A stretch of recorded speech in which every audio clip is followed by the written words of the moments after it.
ሰላም አለይኩም ወራህመቱላሂ ወበረካቱሁ። ሰላም ጤና ይስጥልን ክብራትና ክብራን አድማጭ ተመልካቾቻችን ሁሉ ሰላም ሁሉ መልካም፣ ከኛ ጋር ሁሉ ሰላም ነው። አስደሳች ዜና ለመላው ኢትዮጵያውያን በሙሉ በሀገር ውስጥም በውጭም ለምትገኙ እንግዲህ በዛሬው ዕለት የኢትዮጵያ ብሔራዊ ባንክ አዲስ የገንዘብ ሕግ አውጥቶ በመላው ሀገሪቱ ላይ ከዛሬ ጀምሮ ተግባራዊ እንዲደረግ የሚያትት አዲስ መግለጫ ስለመውጣቱ ተመልክተናል። በተለይ በኢትዮጵያ ገንዘብ የምትልኩና እንዲሁም የምትቀበሉ ኢትዮጵያን እህት ወንድሞች ሁሉ ይህ የገንዘብ ሕግ ምን ይመስላል የሚለውን ሙሉ ዝርዝር ወደ እናንተ እናደርሳለን። በተጨማሪም ደግሞ በዛሬው ዕለት በርካታ መድኃኒት ቤቶች ላይ እርምጃ ስለመወሰዱም አውቀናል።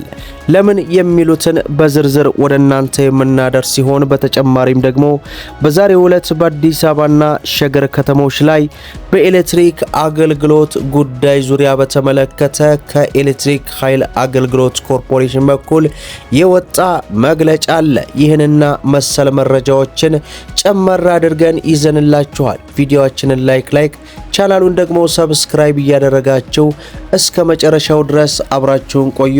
በቀጥታ ወደ መረጃው እናምራ። በቅድሚያም በዛሬው ዕለት በአዲስ አበባና ሸገር ከተሞች አካባቢ ላይ ስለ ኤሌክትሪክ አቅርቦት መቋረጥ ዙሪያ የኤሌክትሪክ ኃይል አገልግሎት ኮርፖሬሽን መግለጫ አውጥቷል። ዛሬ ግንቦት 19 ቀን 2017 በአዲስ አበባ ሸገር ከተሞች እንዲሁም በአካባቢዎች የመልሶ ግንባታ ሥራ ለማከናወን ሲባል ከጠዋቱ 2 ሰዓት ተኩል እስከ ቀኑ 9 ሰዓት ተኩል ድረስ የኤሌክትሪክ ኃይል አቅርቦት እንደሚቋረጥና እንደተቋረጠ የኤሌክትሪክ አገልግሎት አስታውቋል። በዚህም መሰረት አስኮ ገብርኤል፣ ሳንሱሲ፣ ኢያሱ ምንጭ፣ ብርጭቆ ኮንዶሚኒየም፣ ከታ አፍያ ዱቄት፣ ጀሞ 2 ኮንዶሚኒየም፣ የስ ውሃ፣ ዓለም ገና፣ ማርስ ብስኩት፣ አምባሳደር አካባቢ፣ ሸራተን፣ የውጭ ጉዳይ ታችኛው ቤተ መንግሥት፣ ባሻ ወልዴ ኮንዶሚኒየም፣ ቱሪስት ጀርባ ኮንዶሚኒየም፣ በተጨማሪም 6 ኪሎ ዩኒቨርሲቲ፣ አፍንጮ በር መስጂድ፣ ደጃች ውቤ ጊዮርጊስ እሳት አደጋ ጀርመን ድልድይ፣ በተጨማሪም ለቦ ጀሞ 1 ለቡ መድኃኔ ዓለም እና ዋልታ ብረታ ብረት ዓለም ገና ኢንዱስትሪ መንደር እንዲሁም ሐጂ ሪል ስቴት አካባቢ፣ ወርዶፋ ሎጂ እና ሌሎች አካባቢዎች በዚህ ሰዓት እስከ 9 ሰዓት ተኩል የኤሌክትሪክ ኃይል አቅርቦት እንደሚቋረጥ ነው ያስታወቀው። በሌላ በኩል እጅግ በርካታ መድኃኒት ቤቶች ላይ እርምጃ ስለመወሰዱ አውቀናል። በደቡብ ኢትዮጵያ ክልል በጋሞ ዞን በሕገወጥ ድርጊት በተሳተፉ 26 የግል ጤና ተቋማት ላይ እርምጃ መውሰዱን የዞኑ ጤና መምሪያ ለአሃዱ ተናግረዋል። በዚህም መምሪያው በመንግስትና የግል ተቋማት አገልግሎት አሰጣጥ ላይ ቁጥጥርና ክትትል እንዲሁም ድጋፍ አድርጓል። በተለይ የግል ጤና ተቋማት እርምጃ ከመወሰዱ አስቀድመው ሕጋዊ አሰራርን እንዲከተሉ የግንዛቤ ማስጨበጫ ሥራ መከናወንም ጨምረው ጠቅሰዋል። በዞኑ ሕገወጥ ድርጊት የተሳተፉ 26 የግል ጤና ተቋማት ላይ እርምጃ መውሰዱን ኃላፊው አስረድተዋል። የጤና ተቋማቱ ከፈጸሟቸው ሕገወጥ ድርጊቶች መካከል ያልተፈቀደላቸውን መድኃኒትና የሕክምና መሳሪያዎችን ሲሸጡና ሲጠቀሙ መገኘታቸውና ሌሎች ዋና ዋናዎቹ መሆናቸውንም አብራርተዋል።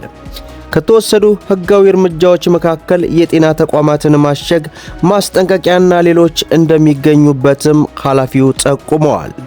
ከዚህ ሌላ በህብረተሰቡ ጤና ጉዳት ላይ ያስከትላሉ የተባሉ ጊዜያቸው ያለፈባቸው በርካታ መድኃኒቶች መወገዳቸውንም አክለዋል። የጸጥታ አስከባሪ አካላትን ጨምሮ ከሚመለከታቸው አካላት ጋር በመቀናጀት ከተወገዱት መካከል ሕገወጥ መድኃኒት፣ ምግብና ሌሎች እንዲሆኑ አስረድተዋል። አጠቃላይ ግምታቸው ደግሞ ወደ 20 ሚሊዮን ብር እንደሚጠጋ አቶ ሰይፉ ያነሱ ሲሆን በተጨማሪም በተሳሳተ ማስታወቂያ ሽያጭ የፈጸሙ የጤና ተቋማትም እርምጃ እንድትወሰደባቸው ኃላፊው ገልጸዋል። አንድ የጤና ተቋም ህጋዊ እውቅና አግኝቶ ከተቋቋመ በኢትዮጵያ ደረጃ ኢንስቲትዩት የሚወጣውና እንደ ሀገር የሚጸድቀውን አስገዳጅ ደረጃ ማሟላት አለበት ያሉት ኃላፊው፣ ከነዚህ ደረጃዎች መካከል የመጀመሪያው ግንባታ ምን ይመስላል፣ እንዲሁም እንደ መጸዳጃ ቤትና ወንበር የመሳሰሉ ቁሳቁሶች አሟልቷል ወይ የሚለውን ማረጋገጥ ነውም ብለዋል። ይህ በእንዲህ እንዳለ በጤና ተቋማት ጉዳት ደረሰብን የሚሉ ቅሬታዎች ወደ መምሪያው እንደሚመጡ የገለጹት ኃላፊው በሕግና ስርዓት ላይ መመስረት የመፍትሄ ውሳኔ የተሰጠ መሆኑንም አንስተዋል። በተከናወኑ የቁጥጥር ስራዎች በተሳሳተ ማስታወቂያና በተለያዩ ምክንያቶች እርምጃ የተወሰደባቸው በርካታ ተቋማት መኖራቸውንም አቶ ሰይፉ ጨምረው መናገራቸውን ተመልክተናል።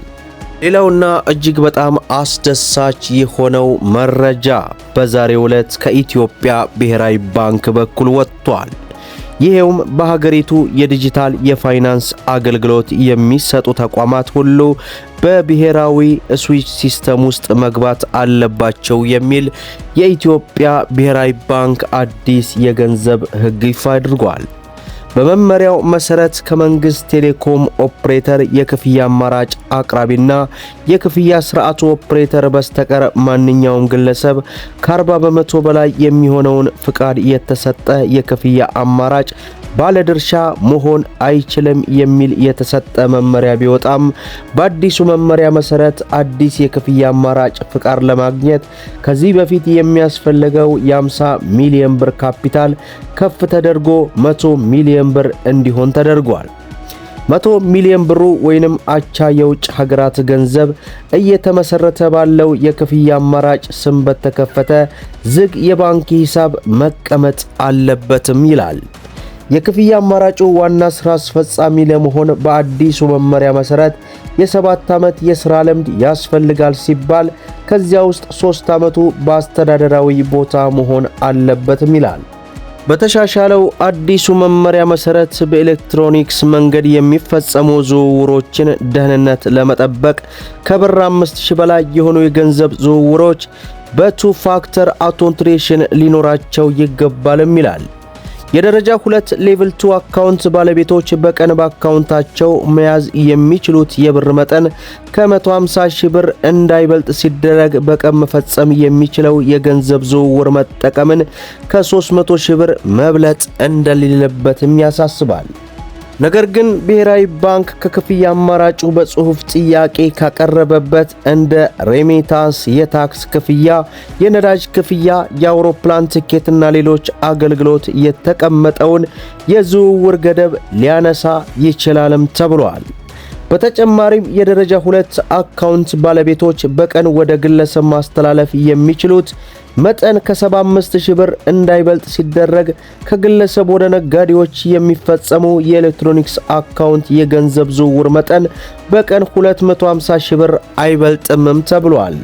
ሌላው በአዲሱ መመሪያ መሰረት የተካተተው ማንኛውም የክፍያ አማራጭ ተቋም ማንኛውም ሰው ከሌላ የክፍያ አማራጭ ገንዘብ እንዲቀበልና ወደ ሌላ የክፍያ አማራጭ ገንዘብ እንዲልክ ማስቻል አለበት። ነገር ግን ማንኛውም የክፍያ አማራጭ ይህንን አገልግሎት ለመስጠት በብሔራዊ ባንክ ስዊፍት ወይም ሌላ ፍቃድ ባለው ተቋም በኩል ክፍያ እንዲያልፍ ማድረግ አለበትም ተብሏል። ብሔራዊ ባንክ አሁን እየሰሩ ያሉ ነገር ግን የተከፈለ ካፒታላቸው ከ100 ሚሊዮን ብር በታች የሆኑ የክፍያ አማራጮች እስከ ሰኔ 2017 ድረስ የተቀመጠውን ካፒታል ማሟላት እንዳለባቸው ሲገልጽ፣ ሌሎች መመሪያዎች ግን በወጪዎቹ 6 ወራት ውስጥ ወደ ሥራ መግባት አለባቸው ማለቱ ተገልጿል። መደመጥ ያለባቸው ወሳኝ የሆኑ መረጃዎችን ይመስላሉ። ቪዲዮውን ላይክ ሸር አድርጉት። እስከ ፍጻሜው ድረስ አብራችሁን ስለቆያችሁ ልባዊ ምስጋናችንን እየሰጠን በሌላ ቪዲዮ እስከምንገናኝ ወሰላሙ አለይኩም ወራህመቱላህ።